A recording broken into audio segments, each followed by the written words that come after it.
Здравствуйте, я профессор Зайцина. Веду свой видеоблог для пушистых зайцов. Сегодня мы будем устанавливать причину, почему скрипит Toyota Vitz.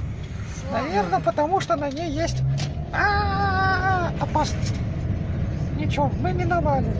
Наверное, на ней есть СРС. Алло, СРС.